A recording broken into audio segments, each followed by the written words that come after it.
نقول له يا دكتور كده حلو. انا هتجوز لطيفه. انت اتجننت؟ يعني ايه تتجوزها؟ وفيها ايه يعني؟ على الاقل الحلال احسن. يا سلام، ومن امتى الايمان ده كله؟ نعم. تقصدي ايه حضرتك؟ اقصد انه ابني وانا اضرب مصلحته. وانا بعتبره زي اخويا ومصلحته تهمني. سيبك منها، ركز معايا. انا مش موافقه على الجوازه دي. انا قررت خلاص يا ماما. قررت ايه وهببت ايه؟ ما فكرتش ازاي هتخلف لما تتجوز واحده ست في السن ده؟ مين اللي قالك ان انا عايز اخلف اساس؟ يعني ايه مش عايز تخلف؟ يبقى ولا انت ولا اخوك تخلف. انا متاسفه، انا متاسفه. ولا مش متأسفة؟ خلاص ما بقتش فارقة. رايح فين؟ تمام، تسلم ايديك. هتبقى عايزه منك بقى دبل فيس بس يعني عشان تمسك شويه، وهات حاجه بقى امسحها. تسلم ايدك. شوف الله مش قلت لك وشي حلو عليك؟ وشك بس. اتلم بدل ما عبد الله يبهدلك. يعني انا اعرفك عليه يقوم خاطفك مني كده. ايه خاطفني دي؟ انت شايفني تلاجة ولا غسالة؟ عموما من هنا ورايح بعد منصبي الجديد ده هحطك في شيفت بعيد عنه خالص. صباح الخير. صباح النور. مش تباركي الكريم؟ على ايه خير؟ منصبي الجديد. انت؟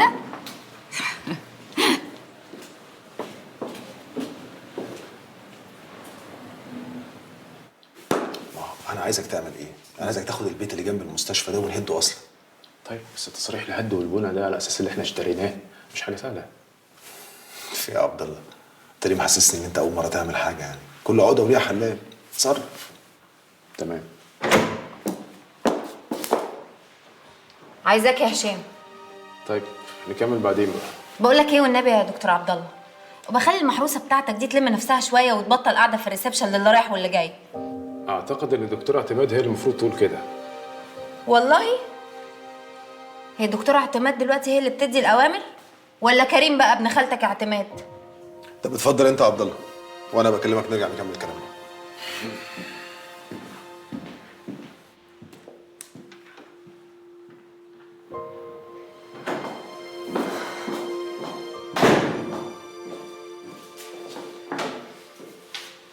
انا عايزه افهم ايه اللي بيحصل هنا. انا اللي ممكن اعرف ايه الطريقه السخيفه اللي كلمت بيها عبد الله دي؟ طب ما تقول لعبد الله يلم المحروسه بتاعته، بدل ما هي سارحه على كل واحد شويه في المستشفى، انت شويه وكريم شويه. بقول لك ايه؟ انا ما اسمحلكيش تكلمي معايا بالطريقه دي ولا عن اخلاقي مع خطيبه صاحبي. ماشي، سيبك من صاحبك دلوقتي. الاستاذ بقى كريم الصايع الضايع بتاع النسوان الكبيره بقى العضو المنتدب في المستشفى. وحضرتك عندك اعتراض ولا حاجه؟ امال انا ايه؟ يعني ايه انت ايه؟ هو انت نائب المدير ولا عضو منتدب؟ هو انا الحقيقه ماليش تايتل، بس الناس هنا كلها معتبراني كده. وانا اعتبارهم عندي ملوش اي وزن. وانا ماليش وزن عندك يا هشام؟ ما هو انت لو كنت دخلتي بهدوء كنت فهمتك، بس انت على طول كده متعصبه، لازم تاخدي دواء مهدئ، تروحي لدكتور نفساني. عايزني اعاشر الناس دي واقعد في صفيحه الزباله اللي انا عايشه فيها مع الاوباش دول، وعايزني اهدى ازاي؟ افهمي عشان تهدي. ماشي، ممكن تفهمني؟ دلوقتي لطيفه هتدي نص الاسهم بتاعتها لكريم، يعني هيبقى شريك باكتر من الربع، وهددت لو ما بقاش النايب بتاعي هتقلل نسبتي، وبدل ما يبقى الباشا النايب هيبقى صاحب المستشفى كلها. فهمتي ولا لسه عايز تفهمي؟ كريم؟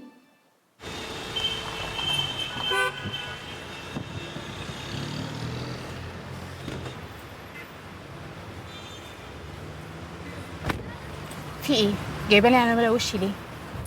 عايزه اتكلم معاكي في موضوع مهم، فقلت ما اجيلكيش الاوبرا عشان ناخد راحتنا في الكلام. نتكلم في ايه؟ مالك قلقانه ليه كده؟ ما تقلقيش. مش قلقانه، انا بس عاوزه اعرف عايزاني في ايه. عندك شك ان انا وانتي اكتر اتنين في مصر فاهمين بعض؟ طبعا. وبعدين؟ وما تعرفيش عني كمان ان انا بعرف اي حاجه بتحصل من ورايا، بشمها كده. تعرفيش ازاي بقى؟ في ايه يا ليلى؟ ايه اللي وداكي تزوري امي من غير ما اعرف؟ مش كنتي قلتي لي؟ كنا رحنا حتى مع بعض. انا رحت زرت مامتك؟ مش حقيقي طبعا. مين دي؟ ايه رايك؟ جبتها من على الكاميرا بتاعت الدار. مش انت دي؟ انا بس كنت عاوزه اطمن على الست الوالده، انت عارفه انا بحبها قد ايه. بنت انت ما تستهبليش عليا. هنهزر ولا هنتكلم جد؟ طيب طالما بقى عاوزه تتكلمي جد، انا كان لازم ارد على الفيديو اللي صورتوني مع كريم. شفتي بقى ان انت عبيطه؟ شفتي ان انت ظلمتيني؟ اكيد انا ما عملتش كده عشانك انت يا هبله. انا عملت كده عشان افضح كريم، مش انت المقصوده خالص. وبعدين بقى صور مامتي دي يبلوها ويشربوا ميتها. مش هماني ولا فارقه معايا ولا تهز فيها شعرايه. يا ليلى، عشان ابين لك ان هي مش فارقه معايا، خلينا نتكلم في المفيد. خلينا نتكلم في اللي جاي احسن. يا ريت نتكلم في اللي جاي. لحظه واحده، ده تليفون من بره. الو. ايوه انا ليلى. مين؟ اهلا سمو الشيخ، ازاي حضرتك؟ لا طبعا بابا موصيني. حضرتك هتوصل بكره ان شاء الله. هتلاقي عربيه من اداره المستشفى مستنياك قدام باب المطار، هتاخدك وتجيبك فورا على عندي في المستشفى. توصل بالسلامه. باي باي. هو في ايه؟ انت مالك حاجه في المستشفى؟ هتتدخلي كمان في شغلي؟ طب ما تظبطيني. هظبطك احلى تظبيطه. دي نوران صاحبتي الانتيم، وده جان الملحق بتاع سفاره فرنسا هنا في مصر. اهلا يا جان. أهلا بيك. بقالك كتير في مصر؟ 4 سنين. 4 سنين؟ وبتتكلم عربي كويس قوي كده ازاي؟ أنا علمت في فرنسا بس كلمت في مصر. اتعلمت في فرنسا ايه يا عم؟ ده بيتكلم عربي احسن مننا انا وانت. ده بيقعد على قهوه في حتت شعبيه احنا اصلا ما نعرفهاش. بجد؟ طيب ناوي تقعد هنا في مصر ولا راجع فرنسا؟ راجع. بجد؟ كويس قوي قوي.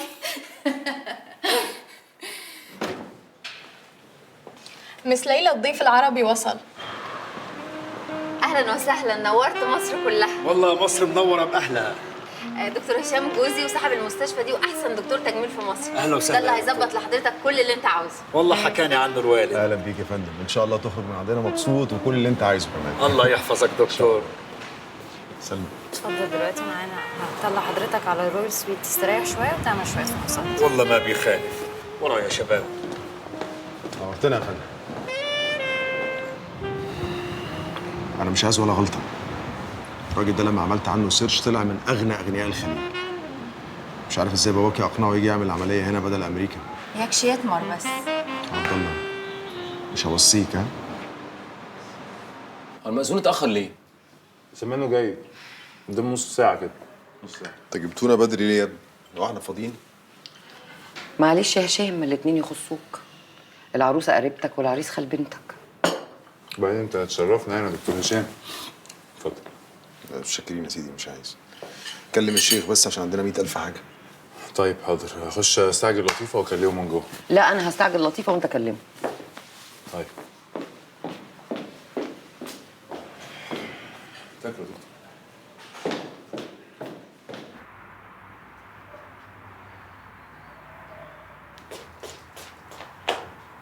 تعملي ايه يا لالا؟ بعمل شغل يا شوشو. طب انا جعانه.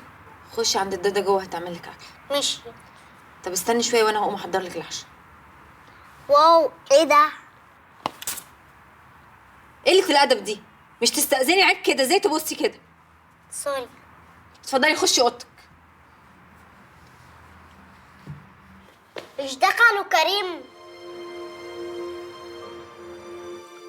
مش هوصيكي على كريم.